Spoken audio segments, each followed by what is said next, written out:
aquí seguimos.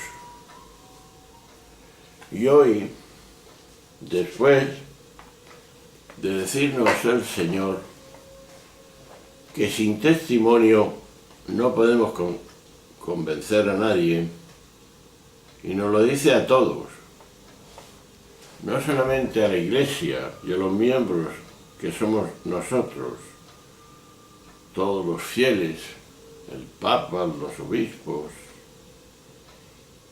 sino que también le habla a los políticos, porque en definitiva habla de vida, y lo que el hombre tiene que dar al hombre es vida y no muerte.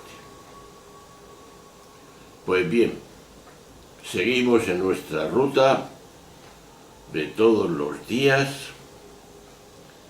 y es hoy, y sigue Marcos, en el capítulo 3, del 13 al 19, es 19 de enero, viernes.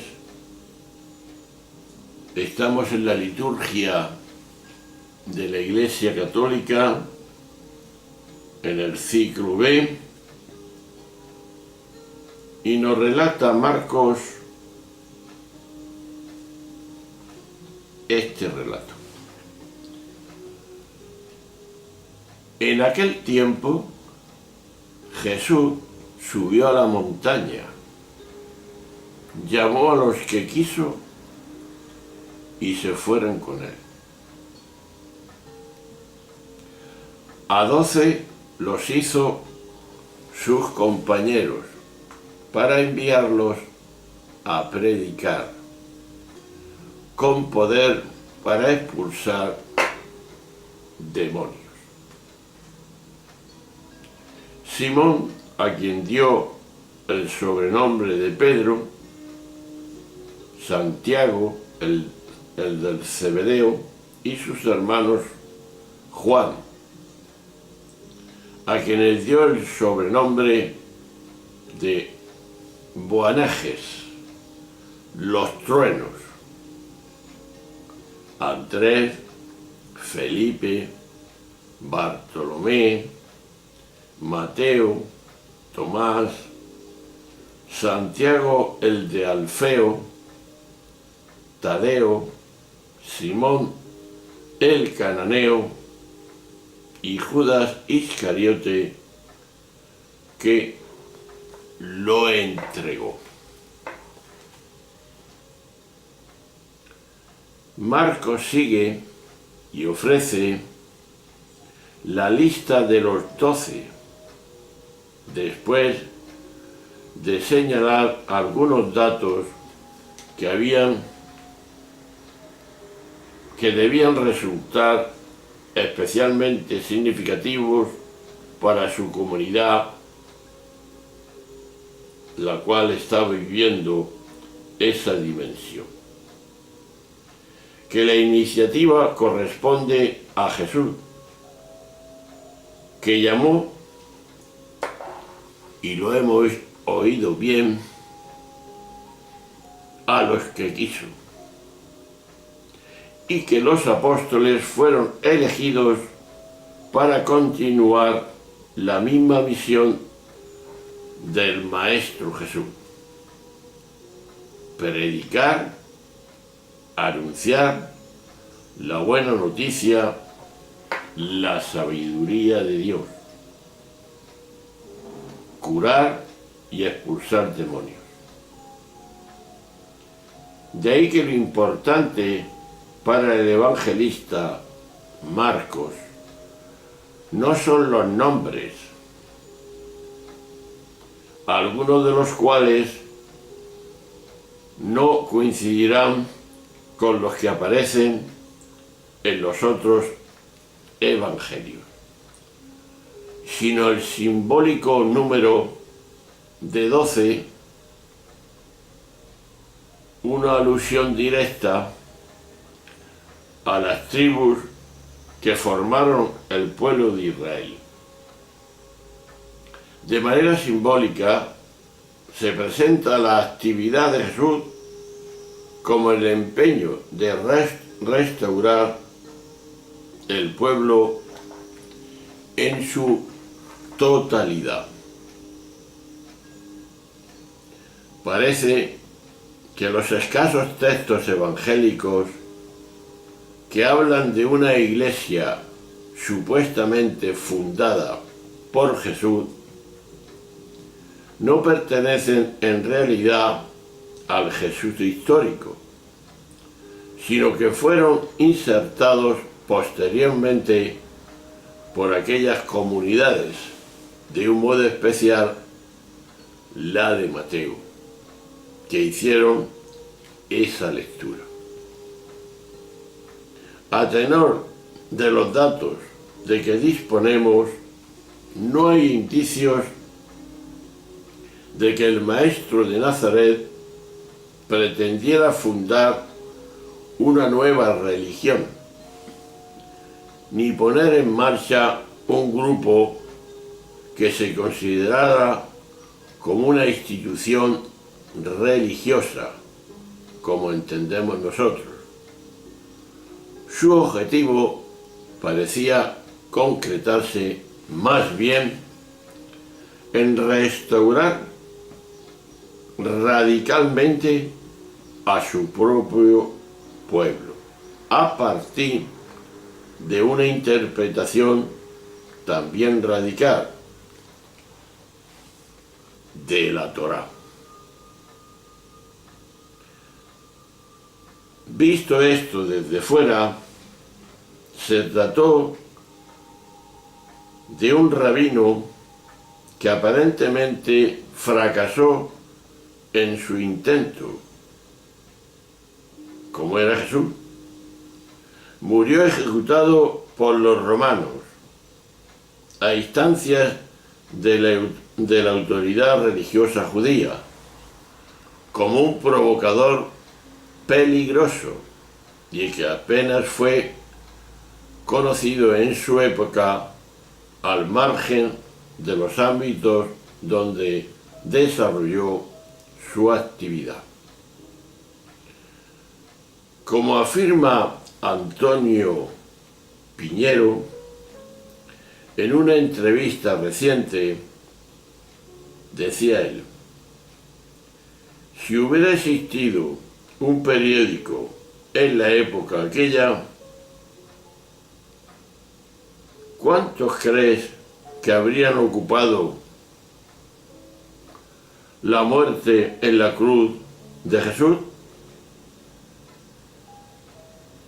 Habría aparecido en 2 líneas entre 100 páginas, si acaso. Entonces, ¿qué ocurrió después?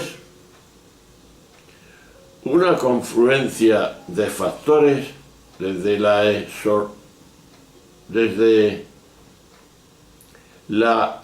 excomunión, de los que fueron objetos de aquellas primeras comunidades por parte de la sinagoga, a partir de la asamblea de Jaima, donde los fariseos toman el control, salvando a Israel de su desesperación, hasta la aparición del genio religioso de Pablo, que universalizó el mensaje de Jesús e hizo de él un nuevo Dios dentro del gran panteón existente en el mundo grecorromano. Con su teología se inició propiamente el cristianismo, que habría de expandirse y que ha llegado hasta nosotros. Esto es la historia que más podemos decir de Jesús. De ahí la pregunta que debe ejercer nuestra mente.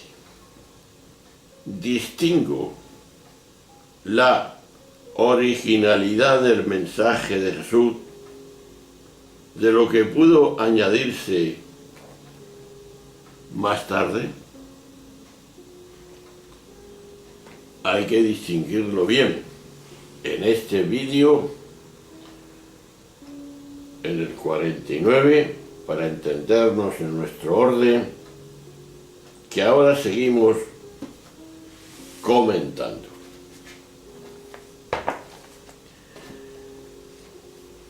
Los acontecimientos importantes que nos relata la Biblia tienen algún tipo de relación con una montaña. Aquí Jesús sube a la montaña, como Moisés subió al Sinaí antes de la alianza. En el Pentateuco, esta referencia al acceso a la montaña es importante. Lo vemos en el Éxodo 19, del 24 al 34. Y prueba de ello es que la misma expresión, que se repite hasta 24 veces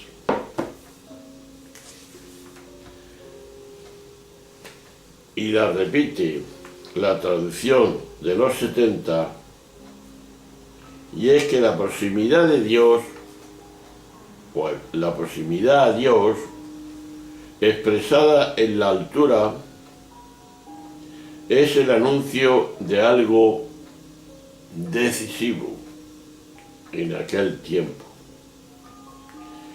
En este caso, lo decisivo va a ser la elección que hemos dicho de los 12.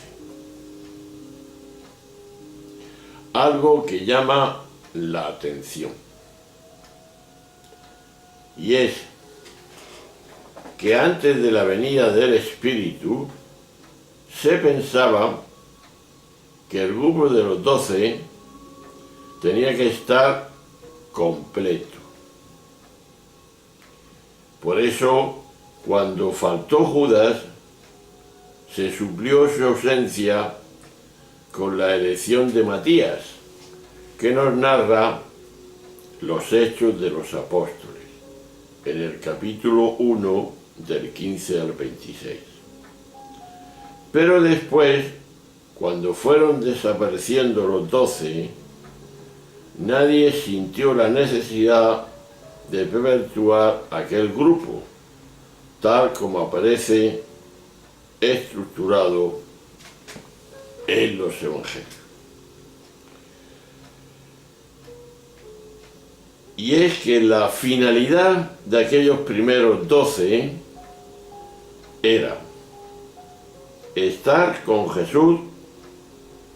Consistió no solamente en orar y tener una intensa espiritualidad, sino además en llevar una vida lo más parecido que fue posible a la que llevó Jesús. Segundo, predicar, o sea, comunicar lo que enseñaba Jesús y hacer eso como lo hacía Jesús, con su humanidad, la sencillez y la libertad con que siempre habló Jesús, era muy significativo. En cuanto a expulsar demonios, se trataba en aquel tiempo de curar enfermos, ya que algunas enfermedades se atribuían a los malos espíritus. Resumiendo, los 12 hombres que escogió Jesús eran muy distintos. Por ejemplo, Mateo había sido publicano, es decir, de los que colaboraban con el régimen. Por el contrario, hay quienes piensan que Simón Cananeo era de los revolucionarios que más tarde fueron llamados fanáticos del partido zelota. Y Judas Iscariote parece que perteneció a los sicarios, la banda armada de los subversivos contra el poder romano, aunque esto es puesto en duda por algunos exégetas. En todo caso, lo que quiso Jesús es que fueron hombres serios y entregados, sin importarles las ideas o la opción política de cada cual. La verdaderamente importante era y es vivir el Evangelio, lo que Jesús hacía. De ahí está la pregunta que nos hemos hecho al principio, como siempre. ¿Distingo la originalidad del mensaje de Jesús de lo que pudo añadirse más tarde? Por eso, lo esencial es lo que hemos dicho. Y eso es lo que tenemos que vivir. Se lanza, crea un grupo, crea y se ve que ese grupo, esos hombres, están como asociados y no conformes con la situación concreta del sistema, puesto que están metidos unos que eran publicanos, como Mateo, estaban con el sistema, y otros que estaban y que le llamaban fanáticos del partido zelota, y los sicarios, los subversivos del sistema. Es decir, que todos estos hombres eran hombres inquietos. Mateo es el que relata como publicano y estaba con el sistema, pero los demás estaban contra el sistema. Y verían en Jesús cómo curaba, cómo exponía sus ideas, y cómo era realmente importante vivir lo que él hacía, que en definitiva era liberar al pueblo de la opresión que tenía. Y eso producía un gran sufrimiento. En resumen, podemos decir que era vivir el Evangelio. Pues ahí tenemos, esa es nuestra misión, vivir auténticamente lo que Jesús hacía y decía. Lo que decía, lo hacía, y ese era su gran testimonio. Pues bien, vamos nosotros también a darnos cuenta de esta realidad para hacer, decir y hacer lo que Jesús hacía: curar y animar a la gente a que fuera persona y que luchara contra todo aquello que fuera contra la dignidad de la persona. Si para ti esto es revolucionario y para otro es política, pues no importa. Ya sabemos de dónde viene la política. Poli es el pueblo. Y el pueblo unido jamás será vencido. Que ese es el secreto del pueblo. Y ese es el secreto también que los poderosos intentan hacer, y lo consiguen en muchas ocasiones, y por eso estamos así. Y es que quieren que el pueblo no esté unido. Y por medio del consumo, por medio de la gran seducción, por medio de los medios de comunicación, pues muchas veces nos sometemos a lo que ellos quieren. Y así no liberamos a la gente. Pues bien, vamos a darnos cuenta de esta realidad, que no seamos marionetas en medio del poder y que no hay otro remedio para salir de esa opresión que darnos cuenta que tenemos que ser críticos. No criticones, sino críticos. Para que no nos traguemos todas las bolas y nos la den todas en el mismo sitio y nos gobiernen. A través de la televisión, a través del periódico, a través de lecturas, a través de muchos y de la propaganda y el consumismo y todo lo que nos influye, sobre todo lo que más ve la gente es la caja tonta, que atonta a todo el mundo, que es la televisión.